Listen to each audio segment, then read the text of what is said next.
Good evening, everyone. We have done till question number 18 yesterday. Now let's begin with question number 19. Two partners, मैंने आपको कल तक समझा दिया था कि कैसे करके आपने चीज़ों को या तो आगे लेके जाना है या उसको बांट के खा लेना है. Please go through that once again. If you have any difficulty let me know, because उसके बिना ये नहीं होगा. And definitely in first will be having a 8 mark question from this chapter. Okay. Bhavya Sakshi दो पार्टनर्स थे. उनका PSR 3:2 था और बैलेंस शीट दे रखी है उनकी. इसके बाद है लाइबिलिटी साइड में आप देख सकते हैं क्रेडिटर्स, जनरल रिजर्व उन्होंने बना के रखा है, इन्वेस्टमेंट फ्लक्चुएशन फंड में कुछ पैसा जोड़ के रखा है, ये सब चीज़ें दे रखी है.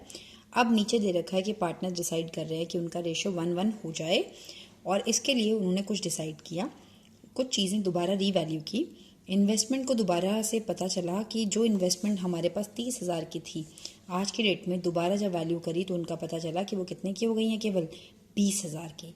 इन्हीं सब मुसीबतों के लिए पहले से आप तैयार थे और आपने इन्वेस्टमेंट फ्लक्चुएशन फंड बनाया हुआ था. आपकी इन्वेस्टमेंट 30,000 से 20,000 की रह गई. 10,000 रुपये का नुकसान, ये नुकसान की भरपाई आप इस फंड में से कर लेंगे. क्लियर है? तो आपको क्वेश्चन में बोला गया जर्नल एंट्रीज बनाने के लिए. आपके पास फंड में 20,000 रुपये थे, उस इन्वेस्टमेंट में 10,000 रुपये चले गए, अभी भी आपके पास 10,000 रुपये बचे हुए हैं. ये 10,000 रुपये ये जो है, ये फंड आपने कब बनाया था? 31 मार्च से पहले बनाया था.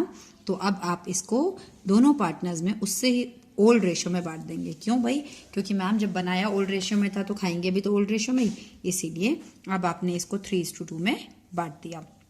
सेकेंड नंबर आता है जनरल रिजर्व का. जनरल रिजर्व है आपके पास 20,000 का. जनरल रिजर्व के बारे में उन्होंने बोल दिया है not to be distributed between the partners. But partners नहीं चाहते कि हम जनरल रिजर्व आपस में डिस्ट्रीब्यूट करें. वो चाहते हैं कि जनरल रिजर्व ऐसे के ऐसे ही पड़ा रहे, खाएं ना उसको. भाई खाएं ना, तो खाना होता है केस नंबर 1, और नहीं खाएं यानी कि आगे लेके जाएं उसको. तो ऐसे में यानी कि पार्टनर्स कह रहे हैं भाई हम आपसी समझौता कर लेते हैं, और आपसी समझौते का मतलब गेनिंग टू सैक्रिफाइसिंग.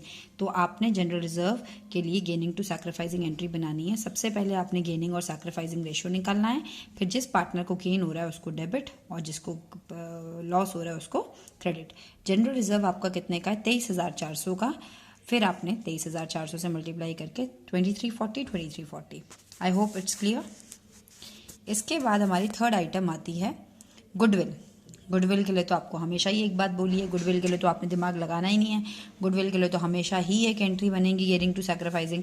उसके लिए आपने रेशियोज पहले निकाल ही ली हैं और गेनिंग टू सैक्रिफाइसिंग करके आपने एंट्री बनाई, अमाउंट डाल दिया, खत्म हो गया क्वेश्चन. ठीक है. इसके बाद हम आते हैं क्वेश्चन नंबर 20 पर. क्वेश्चन नंबर 20 में XY दो पार्टनर्स थे, XYZ. इनका रेशियो था 5:3:2. इन्होंने न्यू रेशियो हो गया इनका 2:3:5. थोड़ा ब्लर आ रहा है, 1 मिनट. अब इनका रेशियो हो गया 2:3:5. आपके पास बुक्स हैं, आप उसमें से भी अच्छे से कर सकते हैं.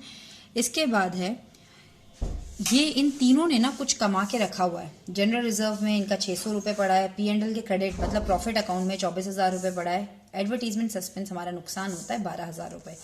क्या बोला है? क्या इनको अगर कुछ नहीं बोला होता तो हम इनको खा जाते, लेकिन देखते हैं क्या बोला है. They also decide to record the effect of the following accumulated profits without affecting their book value. वो कह रहे हैं इनकी बुक वैल्यू को भाई बिल्कुल छूने की जरूरत नहीं है. जनरल रिजर्व 6,000 का पड़े रहने दे, P&L में जो पैसा है पड़े रहने दे, एडवर्टीजमेंट में जो पैसा है पड़े रहने दे, इनको खाने की जरूरत नहीं है, आगे लेके जाएंगे. इसका मतलब तो यही हुआ ना, without affecting their book value. इस वीडियो में थोड़ा ब्लर है तो आप प्लीज थोड़ा सा देख लेना अपनी बुक में. तो इन तीनों को छूने की जरूरत नहीं है. तो केस नंबर 1 की तो बात ही पैदा नहीं होती, क्योंकि केस नंबर 1 कहता है खा पी के खत्म करो. लेकिन इस क्वेश्चन में ये बोल दिया गया है without affecting their book value. इनकी बुक वैल्यू को टच करने की जरूरत नहीं है, इनको देखने की भी जरूरत नहीं है. ये एज इट इज आगे जाएंगे. तो आपस में तो कम समझौता करना पड़ेगा ना. तो ऐसे केस में हम क्या करेंगे? Gaining to sacrificing. General reserve के लिए भी गेनिंग टू सैक्रिफाइसिंग, P&L के लिए भी गेनिंग टू सैक्रिफाइसिंग और एडवर्टीजमेंट के लिए भी गेनिंग टू सैक्रिफाइसिंग. बस जब तीनों के लिए सेम ही एंट्री करनी है तो क्यों ना तीनों के अमाउंट को ऐड कर दिया जाए. जनरल रिजर्व 6,000, P&L में 24,000, एडवर्टीजमेंट सस्पेंस हमारा नुकसान होता है वो 12,000 माइनस में, तीनों को करके आया 18,000। अब कर दो gaining to sacrificing. Step number 1 gaining sacrificing ratio निकालना, स्टेप नंबर 2 एंट्री बनाना, स्टेप नंबर 3 अमाउंट पुट कर देना। ये हमारा क्वेश्चन नंबर 20।